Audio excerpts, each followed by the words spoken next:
Welcome everyone to my channel. This is your first time here. Pull the seat, sit down. We are going to be doing spoilers for Harry Potter and the Goblet of Fire. Now, if you don't know what Harry Potter and the Goblet of Fire is, where have you been? Do you live underneath a rock? Or, sorry, excuse me. Children, if you're watching this, somehow found this video or whatnot, because it's a Harry Potter video, watch or read. Whatever floats your boat, okay? Watch or read. Whatever floats your boat. Because Harry Potter is like a magical, fantastical world that you need to at least experience once in your life. Whatever format you prefer. Me, both. But that's besides the point, okay? That's besides the point. The point is that this is Harry Potter and the Goblet of Fire. It is the fourth book in the Harry Potter series. And I am currently 31% of the way through this book, 6 hours and 30 minutes and 22 seconds. I still have 14 hours left. And I gotta get to reading this, okay? Listening to this, really, I gotta listen to it a lot more than what I'm doing. I might actually do some more listening tonight. While I'm doing some other things. Maybe. We'll see. We'll see how the world and universe decides to do things and clash with me. Now, so this one starts off slightly different than the other ones do. This is actually not starting off with Harry. It starts off in Riddle House. Okay, so it's about Little Hangleton, which is a city, village, small little village. It's not like, Big Hangleton, or Large Hangleton, or whatever Hangleton. Little Hangleton is just a small little rural area where everybody knows everybody. And there's not a lot going on, ever. So it gives you some background information, which is very much needed about Tom Marvel Riddle, aka Voldemort. So you find out he had a mother, and he had a father, and he had grandparents, and that they were all kooks. Well, the Riddle side of the family were not really kooks. They were just snobbish, stuck-up rich people. So they had this house, and they lived in it, and their son, Tom Riddle, which Tom Riddle is named after, was just as snobby and boyish as anything. And then he has the Gaunt family, which we don't really get into too much detail about them, but they are the kooks, the crazy people, the people that just need to be shot in the head or something like that, and just be done with it and not have their family existing anymore because they inbreed too fucking much. So basically it doesn't really get into the Gaunts all that much, but what it happens is, it talks about the Riddle family and how the Riddle family's house went into disrepair after the Riddles were all found dead. Now, the Riddles were found dead because the maid went in there to start cleaning in the morning and found all three Riddles dead in the living room. Morgues and everything like that. Doctors tried to figure out what the cause of death was, but they were all healthy. They just all killed over and died. Nobody knows why. They thought it was Frank, but then they realized that Frank, their gardener, didn't do it. But Frank still lives on the Riddle home, tending to the garden. It's owned by some dude who has nothing to do with it. He just lives far away. He just let it fall into disrepair.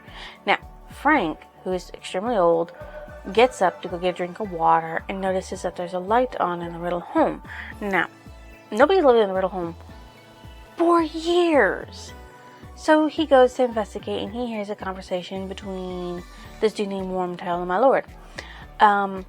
Basically, they're talking about milking Nagini, who's is giant-ass snake.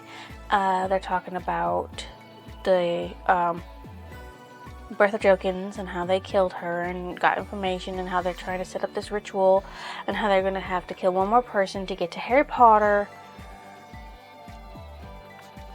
and all that stuff. And then Frank gets discovered by Nagini, who slithers by, tells Voldemort that Nagini's there, that Frank's there, and so they invite Frank in, and then Voldemort kills Frank.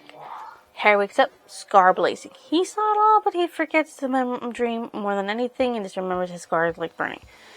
So he writes a letter to Sirius to tell him about it. That same day before he sent off the letter, he got a letter from from Molly Weasley, inviting Harry over to their house for the Quidditch World Cup, which is taking place in England that year. So,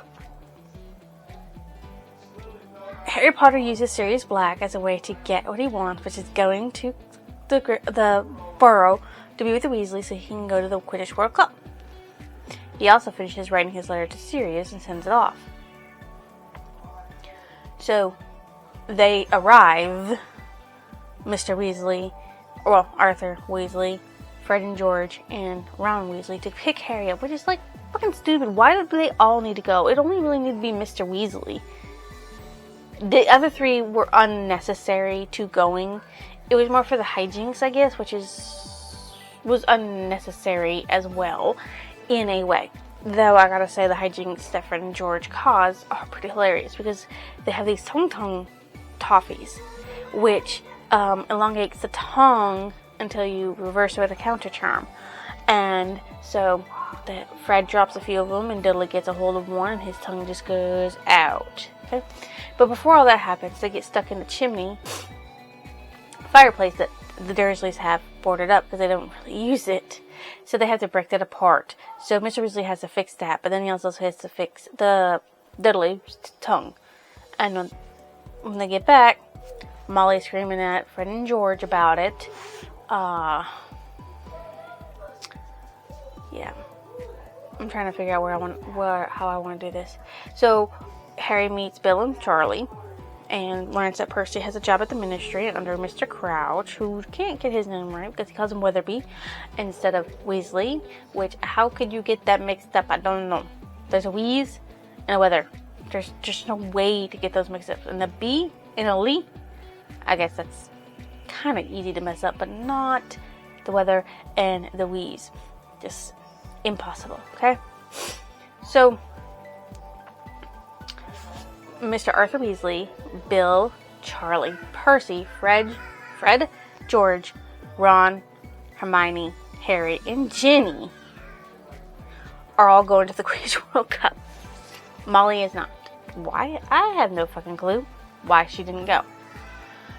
They have to go to bed early, so they're all after they eat dinner and everything, they go to bed and they get woken up, and then they have to travel for hours to get to the spot where the Porky is, and then they have to travel to get to the spot where their tent is going to be set up. And then Harry learns that wizarding tents are not the same as regular tents. They look the same, but they're not. He crawls into a tent that has 3 rooms with bunk beds in them. Bunk beds. Okay? So, one for Fred and George, one for Bill and Charlie, one for Mr. and Mr. Weasley and Percy, and one for Ron and Harry. Okay, they have bunk beds. And then there's another tent for Ginny and Hermione, because they're girls. Obviously, they can't sleep in the same tent as a boy. What were you thinking? So, they go to get some water. Harry and Ron do. And they meet a bunch of their friends along. Seamus and Dean. They learn about the Lovegoods. They see a few other people. They learn about what the people who are supporting Ireland are doing and what people that are supporting Bulgaria do. So, they're just a bunch of hubbub and a bunch of live activity on a Muggle land. And this Muggle is being confounded all the time because he keeps getting curious about shit that's happening. So then the Quidditch World Cup happens. Harry does meet Mr. Crouch and Ludo Bagman. Ludo Bagman is, of course, gambling, making bets, and Fred and George make a winning bet, saying that Ireland will win, but Victor would catch the snitch. Now, that's a sucker's bet, of course. Why in the hell would Victor Crumb from Bulgaria catch the snitch and make his team lose? That's a sucker's bet. So they spend all of their savings on that. Harry buys the 3 of them omnioculars, 10 galleons each, is expensive, and says, "You're not going to get no presents for the year." He says that to please Ron because Ron is always upset that Harry has money. It's not Harry's fault that he was left money. It's not.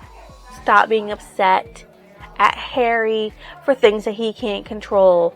He'd rather have his parents than have money. Quit being jealous, Ron. Never like Ron's jealousy. And so they go attend, as I said, the World Cup. Harry and Ron get enchanted by the Velas the first time around. Ron gets enchanted by the Velas the second time around they meet them. But the Velas are for the Bulgarians as a mascot. And leprechauns are the mascot for Ireland. And they give out fool's gold, fake gold. Funny, hilarious. That's how Fred and George get paid, by fool's gold. Little Bagman gives them fool's gold. Fake galleons. Shame on you, little Baggins. Shame on you. You should not have done that. That makes you an asshole. And we don't like assholes. Okay, little Bagman. So, Suckers Bet win. Ireland wins. But Victor Crumb catches a snitch. The Seeker landed on the ground twice. Like, boom. One time because he was following Victor and thought Victor saw the snitch. The second time, I don't really know exactly what happened, but he still landed.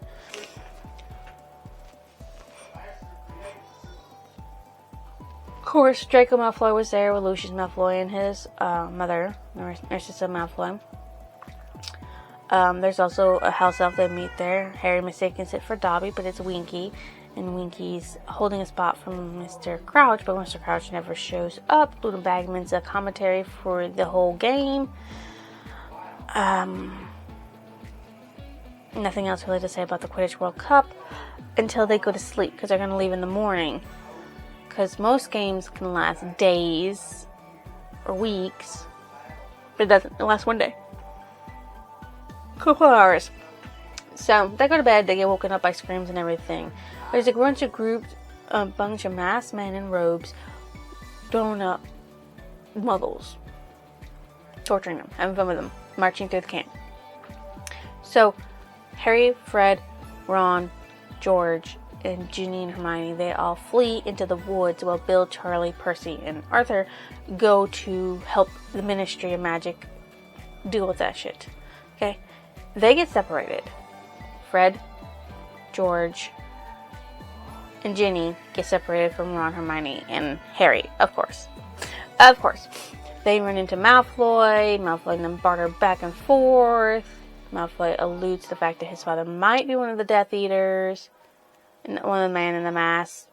Then they get further along, meet some Velas. Ron gets kind of pulled into everything. That's the second time he got pulled in by their allure. And then they ran more into this clearing. And then they hear a voice. Because Harry realizes he's lost his wand moments before this happened. Mors and Morda. And the dark mark that is used by the Death Eaters goes up into the air. Harry learns about this later. Doesn't know what it is. Hermione's read about it, so she knew what it was.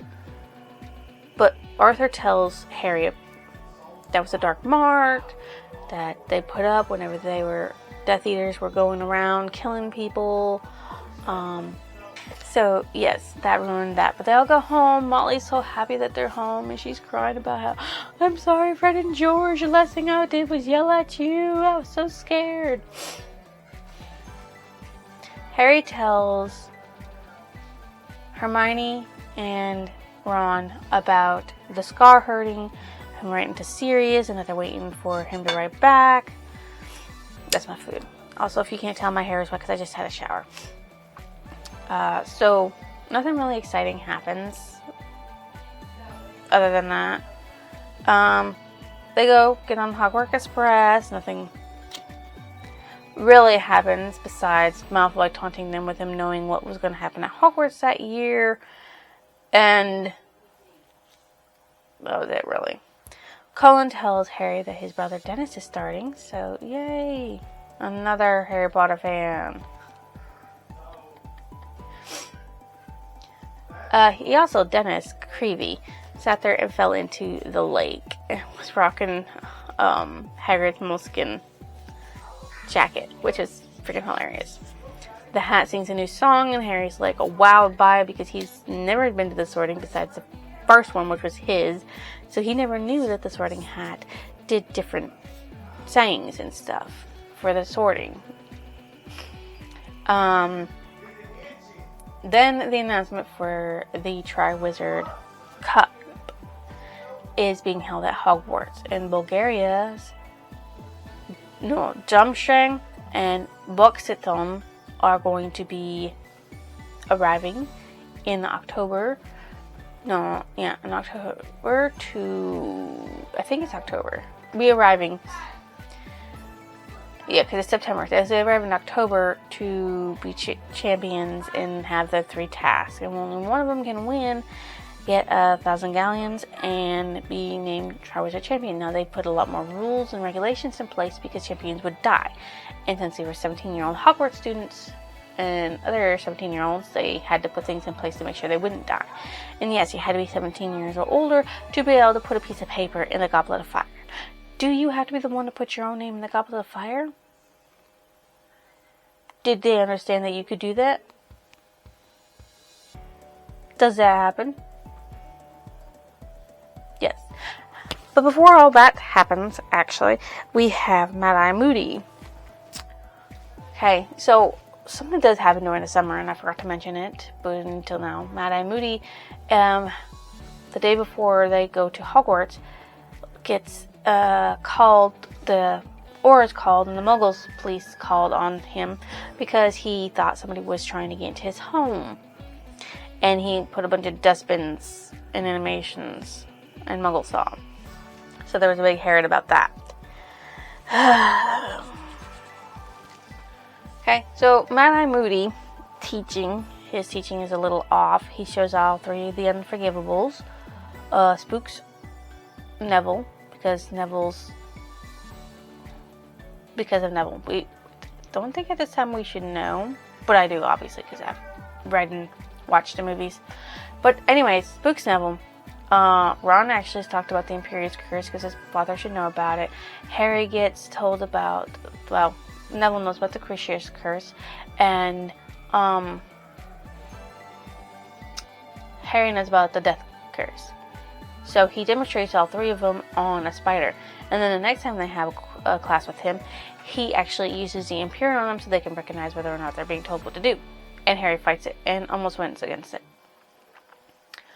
Malfoy got turned into a ferret by Moody because he was trying to fire a curse behind Harry's back at Harry.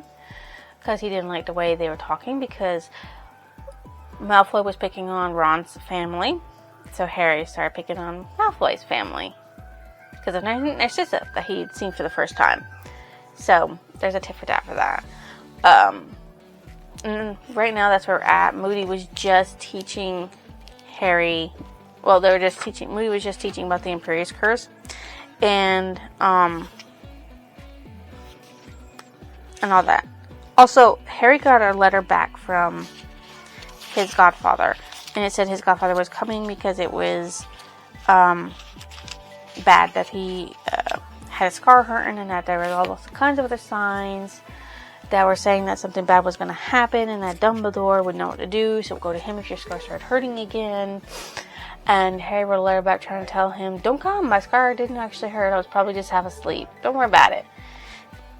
Hermione's also started her SPEW, Society for Promotion of Elven Welfare, or something like that, because she thinks house elves are enslaved, which, fair.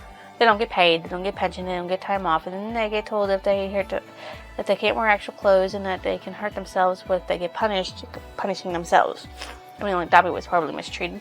Winky was horribly mistreated because Winky was thought to be the one who made the dark mark in the air, and he go. So he let Winky go because of that, and, she didn't stay where she was supposed to stay, and, yeah. So Hermione's all about elves and their welfare, house elves and their welfare, and she also learns that Hogwarts employs about 100 of them unseen, and it horrifies her. Like, where the fuck did you think the food was being cooked? Who did you fucking think was cooking the food? Who do you think was keeping fireplaces going and all that stuff? Was it just magically happening? Yeah, it was. House elves. And people would keep telling her, not singing house elf means you have a good house elf. So, yeah, that's where we're at right now. I still have 14 hours left of listening. I mean, look at this chunk. I'm only about 232 pages in out of over 700. Yeah, over 730 pages. So, you know, we're making good progress. We're making good progress. Okay. I'll see you in the next clip. Okay. Update on Goblet of Fire. Okay, so as you can see, this chunk right here is what we listened to. Okay, so that chunk is what we've listened to so far since the last time I've updated you. Where did we leave off? Oh yeah. So they announced. Okay, so they announced that the other schools are coming, and they're Batons. I think I said that name, and Drumstrung. So, they're coming. Madame Maxine and Kakarov, along with Victor Klum and Fleur de la Cour. They arrived on Friday, the 30th of October. Okay? So, there was that. I mean, like, you guys, if you haven't seen it, you don't really need me to do it over again. But the Goblet of Fire was people putting in it. Fred and George tried to get past the age line. They grew beards because they didn't work. And a lot of other people tried. It didn't work. It didn't work, okay? So, when the names came out, Fleur de Cour was for Boix de Batons. She's got Villa blood in her, okay? And for, of course, Drumstring was Victor Klum. For Hogwarts was Cedric Diggory. But a second name came out for Hogwarts, and it was Harry Potter. Now, Harry didn't put his name in. Harry knows he didn't put his name in. Harry would never wanted to put his name because he thought he was going to have a good, easy year with nobody trying to kill him. And now he's in a tournament where people want to kill him for things. So, everybody but Hermione, Hagrid, Dumbledore, and Moody, they're the only ones who believe that Harry did not put his name in the Goblet of Fire at the beginning. Of course, Ron comes around at the end of the first task and realizes that no, Harry didn't put his name in the Goblet of Fire. Somebody else did. So for like several weeks until the first task, Harry has been isolated from his friends, besides Hermione, and his classmates, and everything like that. So he's just really not into it, okay? Just really not. Next happens is that he meets Rita Skeeter for the first time in person and learns how nasty of a fucking bitch she is by writing things that's not happening with her quick quote quill and him questioning all of his sanity. Of course, he had written to Sirius to try and get him to not come, but he came anyways, and he said, if anything happens, you let me know. So he wrote back and said, I got picked as the 4th champion, I don't put my name in it. The other conversation is Cedric Diggory, okay? And because he couldn't use his owl, Hedwig got mad at him. But I mean, like, it's understandable. Hedwig is his owl. Why wouldn't you use him? But it's seeable. Really is. Okay? Moody also suggested that, somebody was putting his name in there to do it. Of course, that's true. Harry didn't do it, and nobody else, other students, did that. All you had to do is get someone of the appropriate age, 17 or higher, to put your name in there, and you would have had your name in there. So Malfoy has these badges to say support Cedric Diggory, the real Hogwarts champion, and then you press it, and it says Potter Stinks. And so yeah. Draco incites Harry. Harry and Draco cast a spell at the same time. Hermione gets hit. Goyle gets hit. They get points taken off for Goyle, but they don't get points taken off for Hermione. And they say that he said there's no difference. So Hermione goes to Metaprophony, and she has to stop where her teeth are back to being normal. Not her normal, but like people normal, because she didn't like her buck teeth to begin with. So yeah, she did that to herself to do it. So while in Potions Lab, they get interrupted by Colin Creevy saying that Mr. Bagman wants Harry Potter and all of his things brought to this place. So the Daily Prophet is there, of course. And like I said, he did not like Rita Skeeter. Rita Skeeter was really not nice. And the weighing of the wand was by Mr. Ollivander. Mr. Crouch was there as well.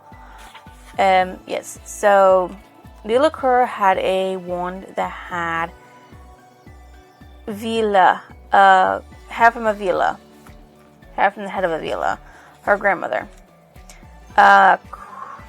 Crum's was done by Grigorovich.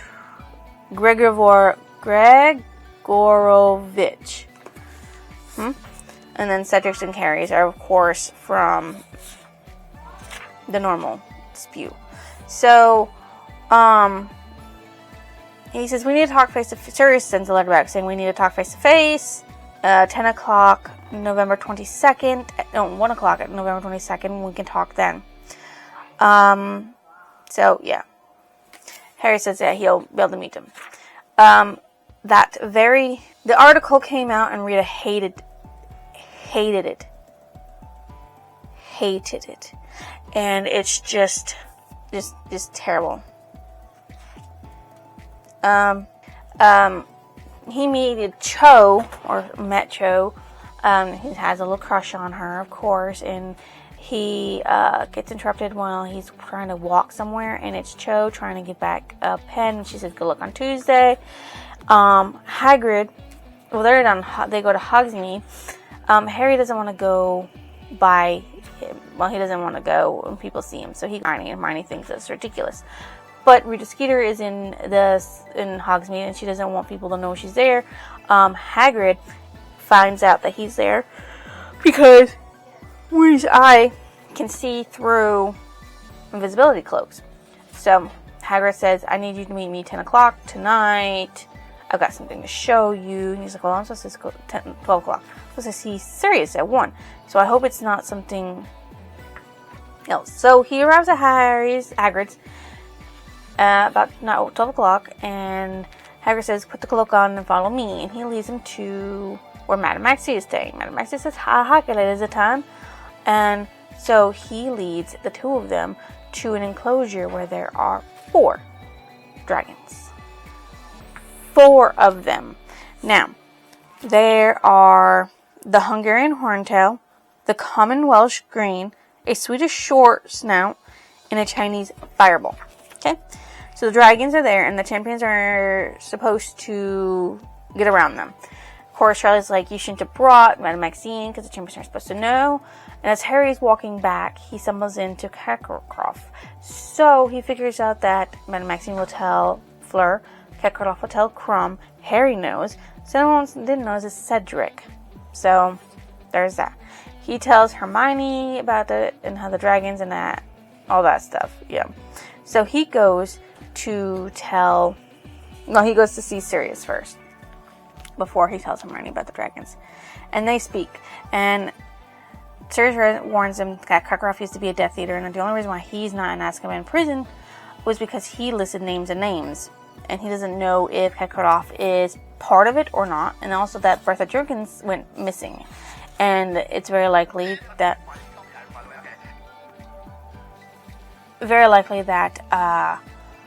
Voldemort had something to do with her missing because the Triwizard Tournament that she was involved in. So, there is that. Of course, Colin and Dennis were trying to take the pins that said Potter stinks and make them say Potter is a champion or something like that. And they made it say Potter really stinks. Which is what it stuck on. So the next day, Ron comes down to see who he was talking to.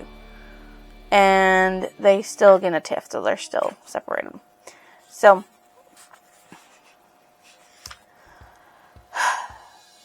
Harry wants to keep alive, and so they have to look up things about dragons. When they're going to go to herbology, Harry spots Cedric, and he decides that he wants to tell Cedric. So he follows Cedric and his friends, and he destroys Cedric's bag to make everything drop out. He said that Cedric the first to ask his dragons, and he was like, are you sure? And Mad Eye appears, and he's like, come with me. Diggory goes to class. He's like, good job, Potter. Wouldn't expect you to do that. To let Cedric know about the dragons. You know? So he tells him to sit down, and that they talk. And I said, well, you have, you're very good at something. What are you good at? And Harry's like, Quidditch? Yeah, you're an excellent. I've heard you're an excellent flyer. So do what you do best. And then he said, my second piece of advice is to use a nice simple spell that will enable you to get what you need. And so it clicks that Harry can fly, but even though he's only allowed to take his wand, he can summon his wand. So he has Hermione teach him how to summon the wand. Summon his fireball. So he learns that up until about 2 o'clock in the morning, and he finally can do it. So, yeah. Professor McGonagall leads him down to the field area where the eggs are, and he finds out that they have to take a golden egg from the dragons. And Harry is to go last. Cedric Diggory's first, Harry goes last. And then Fleur, and then Crumb. So he does summon the fireball, and he does make the dragon lift up out of the way so he can get down and grab the egg, which he does in the fastest time. And of course, Bagman's like, great Scott, he can fly. Also, Bagman tried to hint that he could help Harry with the task. And Harry's like, nah, I'm good. I have a plan, which was to summon his fireball and to fly because he's a really good flyer. So not nearly as exciting as a chase that happened in the movie, because he was sitting there swerving, tantalizing above her, and then she reared, spreading her great black leathery wings at last as wide as small as an airplane. He dived and grabbed the egg. So, yes, he antagonized her to rear up and be away from the egg so that way he could dive down and grab them. So, they're praising him for it. So we're on like 357 out of 700 and something, and I'm gonna have to start listening to this a lot more, especially this weekend. I'll probably have to listen to a lot of it because like 734 pages, and I'm on like 357. That's still a long way to go. Anyways, I'll update you more when we listen to a lot more. Okay, bye. I have not updated you guys in for fucking ever. You see that? That's the last time we updated you. Okay. Reason? Not a fucking clue why. Oh, actually, I do. I was lazy. I didn't feel like it. Didn't want to. Was tired. Blah blah blah blah blah. So. We'll finish the book. That's what that is.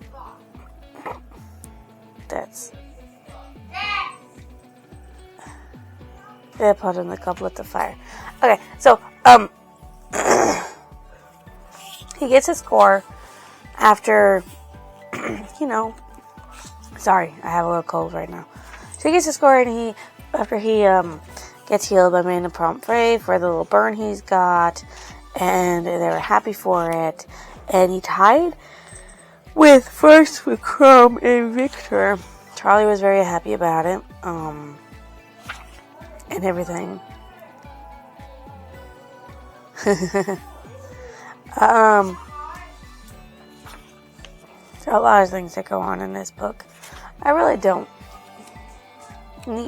really need to give you guys a play-by-play of what happens. But we find out that Winky is here, Dobby is here at Hogwarts. Dobby's being paid. Winky's just crying her eyes out because she's very upset about no longer being in Mr. Crouch's employ, because she's been with the family forever, and her grandmother, and all that. Of course, there's also the Yule Ball, which, is dancing and stuff, and they gotta look for a person to dance with. Hermione gets a date, and they didn't know who it was. Harry and Ron left it till the very last, so Padma and Parvati were the ones with them. So Crouch became very ill, and they didn't know why. So, yeah. But the champions who go in, who are with them. Let's see, I'm pretty sure Pavarti, is it Pavarti or Padma? Okay, Roger Davis for Fleur, Cedric and Cho. Who was Harry's date again? Pavarti is his. And, Victor and Hermione. Walking in here. I can't even say her name right. Hermione.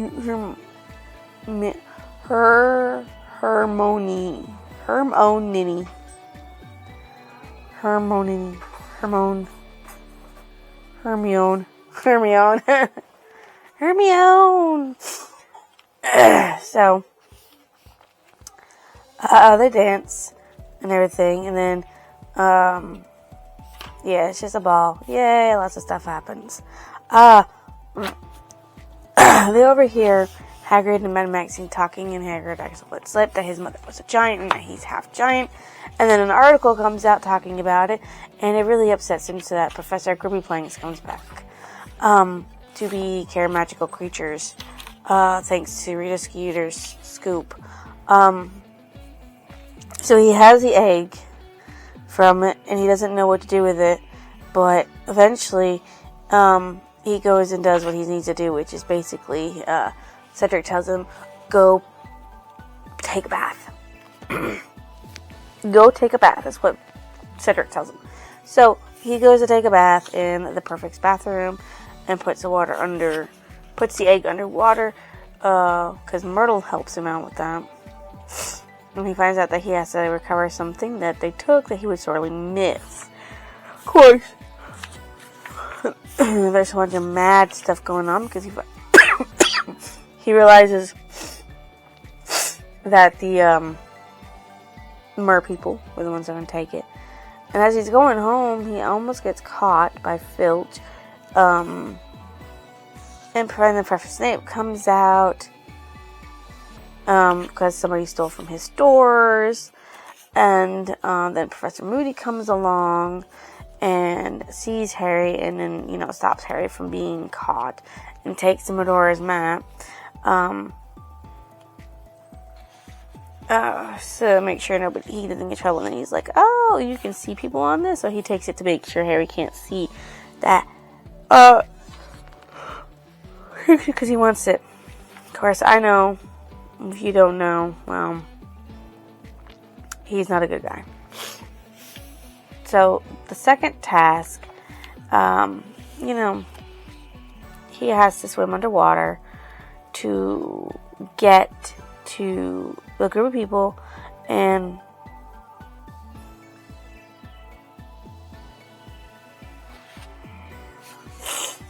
I lost my train of thought, sorry.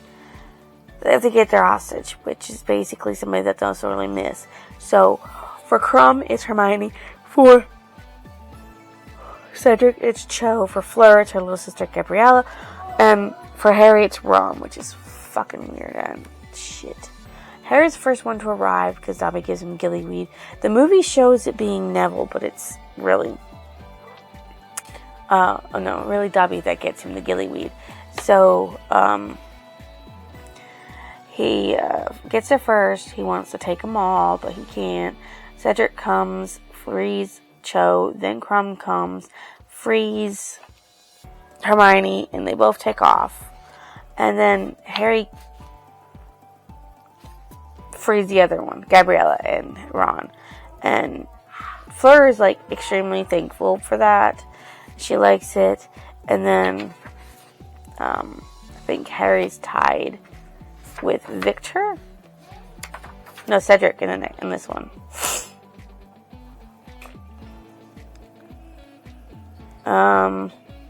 Because of his heroic deeds, he got rewarded a good amount, because even though he came out well outside the time limit of an hour, you remain thinking, oh, you were showing moral fiber. Moral fiber.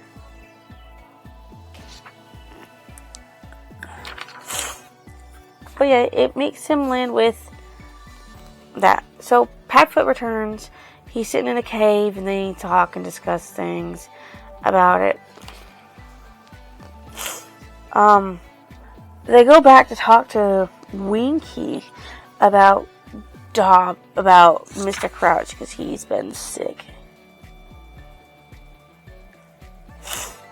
So, I'm sorry. I'm trying to... Oh yeah, she gets...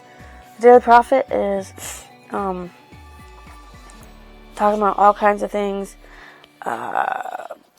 Basically, Rita Skeeter writes about Harry, Hermione, two-timing Harry with Victor, because they know about how Victor asked her to go visit his family during the summer, and she's like, I don't know how that's happening. And then he's like, bugged. And then she gets an idea, and it's Rita Skeeter, who, as a bug. She's a ladybug. And then, Hagrid shows the champions the maze that's growing in the Quidditch field, and that they'll have to get there. So, Harry and Cedric will lead, Crumb will go nice, and then Mr. Claire. So, yeah, there's that. On their way back, they meet, Crumb and Harry meet Mr. Crouch, and he is talking to a tree, being very weird. I escaped, must warn, must tell, see Dumbledore, my fault, all my fault, Bertha dead, all my fault, my son, my fault. Tell Dumbledore, Harry Potter, the Dark Lord, stronger, Harry Potter. And it's just like, wow. So he goes to go see Dumbledore, and Snape delays him.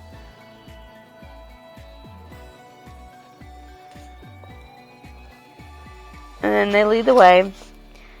And then did Victor? There's no Victor. Oh, Victor got knocked out, stunned, and Mr. Crouch is gone.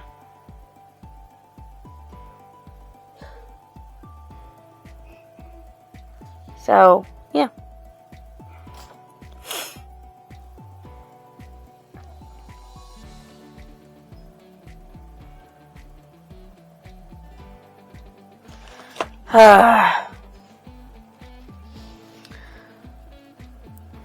Catgirl was like, it's a plot. You lured me here to take out my best person and all this other blah blah blah shit. Yeah.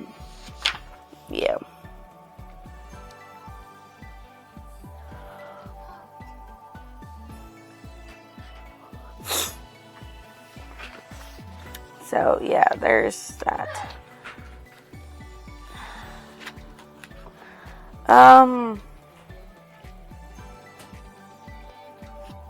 Oh yeah. Harry falls into the pensive and sees a few memories of Mr. Crouch trying Death Eaters, including his own son. There's that. Which is really weird to have a chapter about that. So the third task, Harry goes through it and fares some stuff. He finds and saves Fleur, finds and knocks out Victor because he's been under the Appearance Curse, and him and Cedric make it to the end, and they take the cup together because, like, Cedric wants Harry to have it, Harry wants Cedric to have it. They both take it, so Hogwarts win.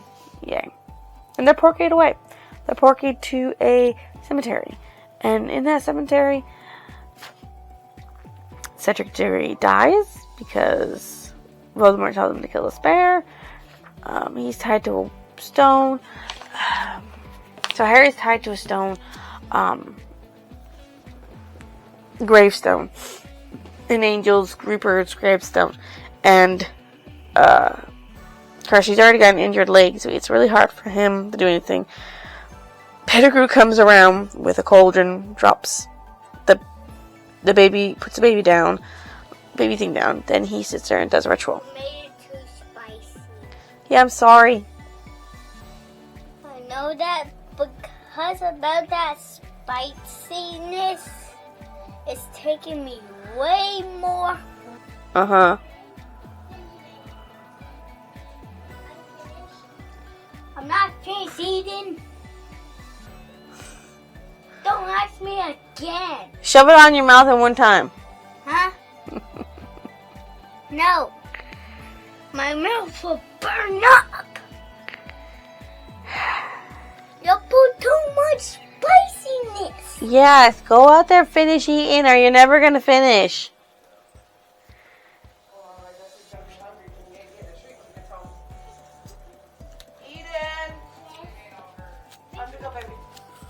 Go say goodbye to your friends.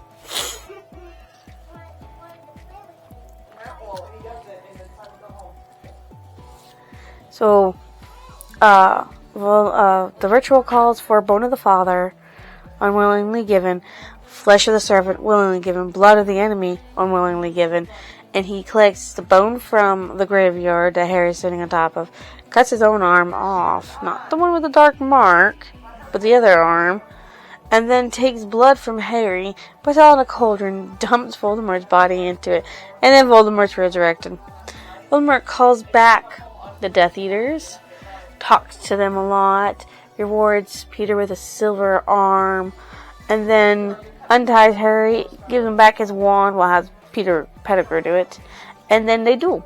And this duel connects with a golden thread, and they raise up in the air, dome comes down around them, and it's like a fight, a tug of war thing, and then this golden little ball thing comes back and forth between their wands, and the closer it gets to Harry's wand, the harder it is for him to hold on, so he has to push it all the way back to Voldemort's wand, and it does go back to Voldemort, and it goes inside of it, and it's like a prior incantatum. So what happens is that it shows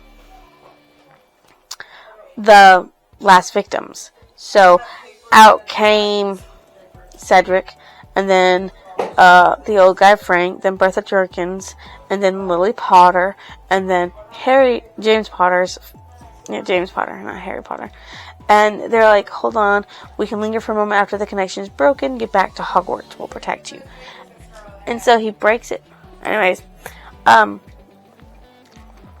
so the connection breaks, Harry breaks the connection, and hi Geeky, you're in the way.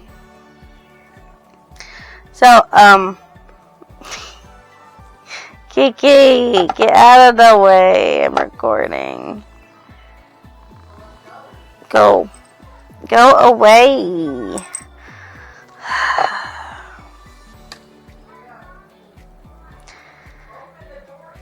They're literally just staring at your face for a few seconds. Thank you. Okay. So, Harry runs through the stunned Death Eaters, dodging spells and attacks and everything, and grabs Cedric's body, lands next to Cedric, summons the cup as Voldemort's going to kill him, and disappears, to Voldemort screaming, no! Because, foiled once more. He lands back there, he gets interrogated, Dumbledore and Fudge is denying it, but here's the thing, Fudge denies a lot of things. Moody takes Harry out of the place, brings him along, interrogates him, talks to him and says, once I kill you, he'll welcome me back in the fold. They get Snape and Dumbledore break in, they find Moody, they stun him, and then they come to find out that Mad-Eye Moody was actually not Mad-Eye Moody. Mad-Eye Moody was in a trunk. Who was it? It was Bartimus Crouch Jr. And so they make him confess that, he's very beginning. Remember when Moody had a break-in? Well, that was a Moody that they talked to afterwards. So he did some shit. Did some real good shit with that. And he's been playing Moody from the very fucking beginning of the book. So that's something. That's a good little plot right there. Oh, it was a false alarm. No, it wasn't. Oh, he's crazy and eccentric like that. He does weird things. No, he don't. Not that crazy. Not like that. Okay? That's the thing. And, so, Dumbledore and Fudge are talking, wakes Harry up. Fudge denies that Voldemort is back, saying that it's just a power grab from Dumbledore, who wants to take over the Ministry. No.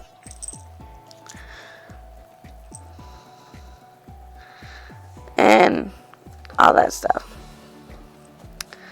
Yeah. It ends with Harry leaving to go home. Their weird ass adventure for that year.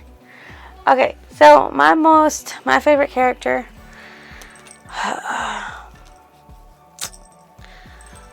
would have to be Harry. Because he's just a clueless boy who just wanted to have a normal fucking year without having to worry about dying, and he gets entered into a tournament instead, but that he thought he was safe from. You know? He thought he was safe from it, but he wasn't. My most disliked character this time around wasn't only the bad guys, it was Ron, because Ron was just a rotten friend. Up until the end of the first task, Harry's name got drawn out, till the end of the first task, Ron was a rotten friend. And you don't need to be rotten to your friend. You don't need to be rotten to your friends at all. It's just a terrible thing, okay?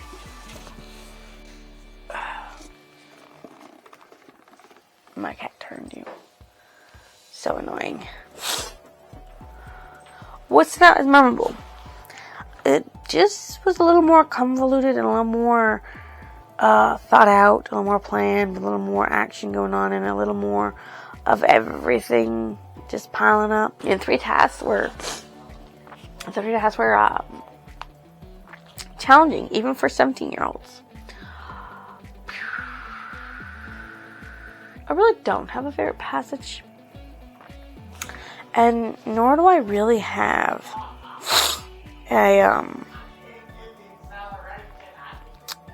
favorite quote in this. Because, I mean, like,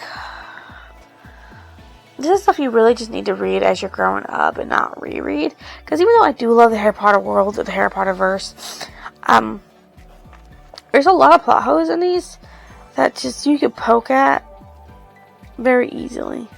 And a lot of it is foreshadowed, like Hagrid's blessing and Screwits, or in the third task. But, like, why would you bring back a tournament that has killed participants in before? And just think regulations and rules and stuff is just gonna work. You know, it's not. That's what that is. What do you think at the end of the book? Well, Harry survived. He gave his winnings money to Fred and George Weasley so they could start their business. Sirius is still there to threaten the Dursleys so he can still have a good time. And he's really sad that Cedric is dead. What book did it remind me of? I'm not reading no other magic books. People go to schools learning magic, so nothing. This book is part of a series called Harry Potter. There are 7 books in the series with a bunch of little small random offshoot books that I like. One's like the Tales of the Beetle Bar, which is like children's story tales. Another one is, 2 of them are like supposed to be like what do you call them? Textbooks. So there you go. And of course there is the Cursed Child, but I don't really care for the playwright of the Cursed Child. So I rate this button. I rated this a 3.5 for what it was. So if you guys think I deserve that, comment on your lovely subscription, why don't you go ahead and drop it down below. Mata. I'll see you next delusion.